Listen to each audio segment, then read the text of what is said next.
Okay, I promised you a video for number 4, and I want to credit and assist here. While I was in my engineering class, a email came through from Vinia with an awesome solution to this problem, and I'm just going to walk through what's going on here so you can see it. So asymptotes occur when you have a limit as x approaches infinity of the function, so that's 5 plus 2 to the x over 1 minus 2 to the x, and that goes to a constant, or if the limit as x approaches negative infinity of the same function, 5 plus 2 to the x over 1 minus 2 to the x as a constant. All right, so here's what's happening here. As I'm going to infinity, this number blows up to infinity. Both the numerator and the denominator are going to approach infinity, so I have to take a look at the behavior of the largest and fastest terms. So this is going to be the same as 2 to the x over negative 2 to the x. Well, near infinity, these two values are the same, so I'm going to get the limit as x approaches infinity of negative 1, and that's a constant, which is negative 1. So this means that as I'm heading to the right, I'm going to get an asymptote at y equals negative 1. Now here, let's take a look at what happens here. These are not going to infinity as we go to negative infinity. So let's think about what that graph would look like.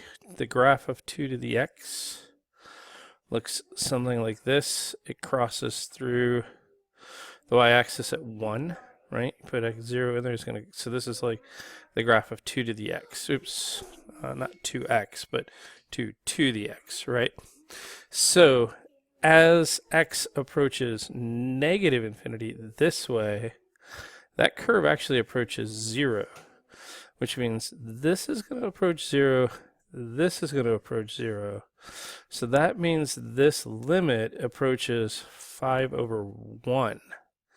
The 2 to the x is going to 0, this 2 to the x is going to 0. So that's going to be 5 plus 0 over 1 minus 0, which is 5 over 1 over 5. So we get a second asymptote at y equals 5. So let me pause, and I'm going to bring out the calculator here for a second and see if this lines up with what the calculator was giving us, right? So let me pause and shift the screen a little bit so you can see it. Okay, so I'm here. Let's push that function back in there again.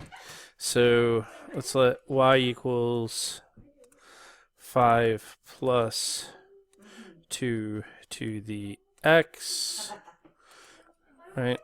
And then throw in there 1 minus 2 to the x, right? That's a division problem, so I need a divide sign between there. Insert the divide.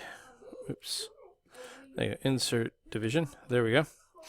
So let's go back to zoom 6, put that in the standard zoom, and it looks like it's doing that. It looks like as I'm going to the left, I'm approaching 5. As I'm going to the right, it might be approaching negative 1.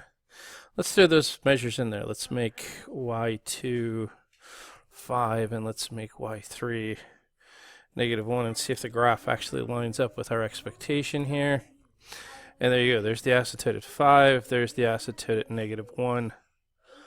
Looks good. All right. So there's our solution to number 4. You have two asymptotes. You have one at negative 1 and one at 5. Awesome. Thank you.